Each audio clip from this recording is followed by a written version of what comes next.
Nah, bagaimana dengan quality control? Mungkin ini akan jadi pertanyaan. Bagaimana nanti anak saya aman nggak dengan makanan yang memang di satu pusat itu? Terus quality control seperti apa nih? Betul. Jadi kita memang meminta punya SOP jelas, prosedur yang jelas untuk ketahanan food safety-nya seperti apa, serta nanti packaging-nya seperti apa, kadar angka kecukupan gizinya juga kita juga punya nutrisionis, ada profesor yang bantu kita, jadi lengkap tuh Mas. Dan orang tua juga kita mintakan konsen sebelumnya, anaknya apa boleh kita berikan makanan gizi.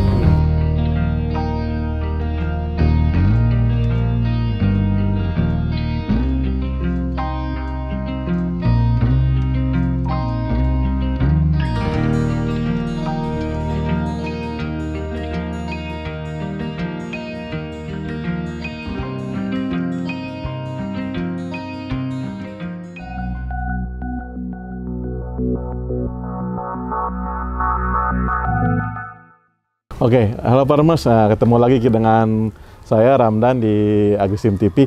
Kita segmen kedua, bagaimana FHCR dan Badan Gizi Nasional menjalankan program makan bergizi gratis ini di Warung Kiara. Oke, masih dengan Beli Dewa sebagai Ketua IFHCR ya. Oke, nah boleh jelaskan terakhir mungkin lebih ke detailnya nih. Saat ini seperti apa perkembangan dari program makan bergizi di Warung Kiara ini, Pak Beli Dewa? Saat ini perkembangannya adalah selain dari segi jumlah penerima yang tadinya kita gradual dari mulai 500, 600, sekarang sudah 3.000 anak kita berikan. Lalu juga di Warung Kiara ini kita banyak melakukan A/B testing atau research gitu. Dari mulai penggunaan susu yang UHT 200 ml atau 125 ml, kita buat juga A/B testing mengenai apakah susunya harus 1 liter, lalu kita bagi-bagi di sekolah. Lalu juga dari menu kita juga banyak belajar bahwa kita sudah punya tuh, ternyata menu-menu yang memang diminati sama anak-anak itu apa, dicatat dengan catatan di lokasi Warung Kiara di Sukabumi. Karena di setiap daerah akan beda itu nanti menu-menu yang difavoritkan oleh para anak-anak. Gitu. Nah, kalau saat ini menunya ada berapa menu dan apakah menunya itu ganti per bulan atau per minggu itu seperti apa? Ini Beli Dewa. Kita setting menu sebulanan, tapi ganti tiap hari. Gitu. Kita jadinya nggak setiap hari sama menunya, nggak, karena nanti anak-anak bosan. Jadi selain makanan yang memang bernutrisi mencukupi kebutuhan gizi setiap sekali makan, KPI kedua adalah harus dihabiskan. Bagaimana anak-anak bisa atau mau menghabiskannya, punya appetite untuk makan yang kita berikan. Makanya ada salah satu trigger atau salah satu upaya untuk makanan yang memang berbeda-beda sehingga mana yang suka mana enggak lebih suka gitu. Nah, kalau saat ini kan targetnya apa? SD, PAUD, SMP atau SMA seperti apa yang sekarang ini? Semua tuh dapat Pre-K atau PAUD, SD, SMP, SMA dan sederajat ya, baik MA, MTS dan segala macam. Siap. Nah, Beli Dewa sendiri kalau tadi terkait menu, harganya nih, berapa sih harganya untuk satu porsi itu bagi para SD, SMP, SMA atau sama atau bagaimana? Nah, ini menarik ya. Mungkin saya jelaskan dulu sebelumnya.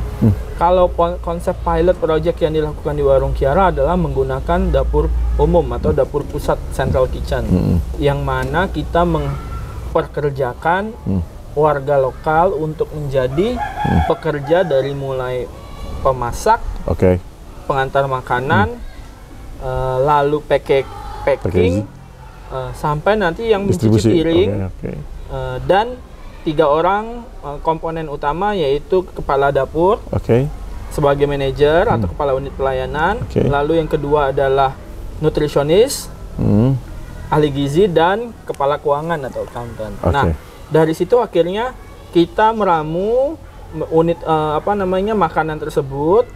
Sampai saat ini termasuk susu rata-ratanya hampir 15.000. Jadi di antara 10, 11, 12 sampai dengan hampir 15.000. Tergantung tuh harga-harga bahan pokok seperti apa. Misalnya lagi momen-momen hari raya pasti ada shock kenaikan harga.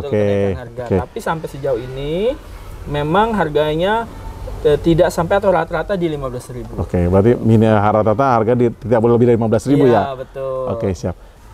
Untuk ketersediaan sendiri bagaimana bahan baku lokal sendiri, terus katanya kalau menurut informasi ada BUMDes sendiri, dapat dari BUMDes, apa seperti apa? Betul, jadi prinsipnya melibatkan memang, itu ya?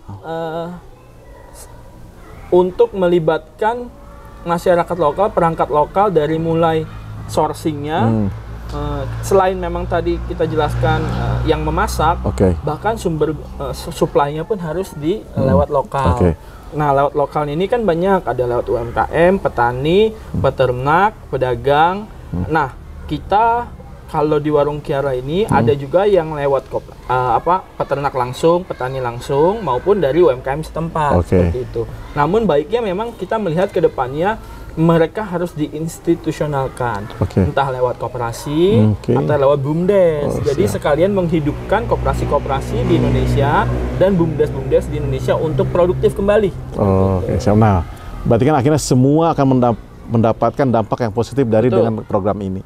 Nah, bagaimana dengan quality control? Mungkin ini akan jadi pertanyaan. Bagaimana nanti anak saya aman nggak dengan makanan yang memang di satu pusat itu? Terus quality control seperti apa nih? Betul. Ya, di kami juga bekerja sama ya dengan lab-lab.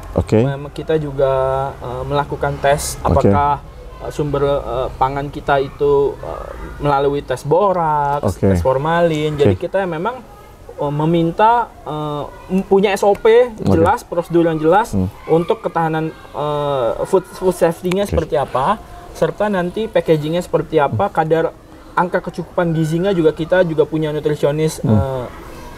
Ada profesor yang bantu kita, jadi lengkap tuh Mas. Dan orang tua juga kita mintakan konsen sebelumnya, anaknya apa boleh kita berikan makanan bergizi. Berarti benar-benar nih para partners, berarti semua kualitasnya dijamin, terjaga mulai dari bahan baku sampai pengemasan dan pengepakan ya. Oke, mungkin itu aja dari segmen kedua kita, Farmers. Kita akan lanjut di segmen ketiga terkait harapan dan tantangan tentunya ke depan dari program MBG ini di Warung Kiara. Terima kasih Farmers untuk perhatiannya. Assalamualaikum warahmatullahi wabarakatuh.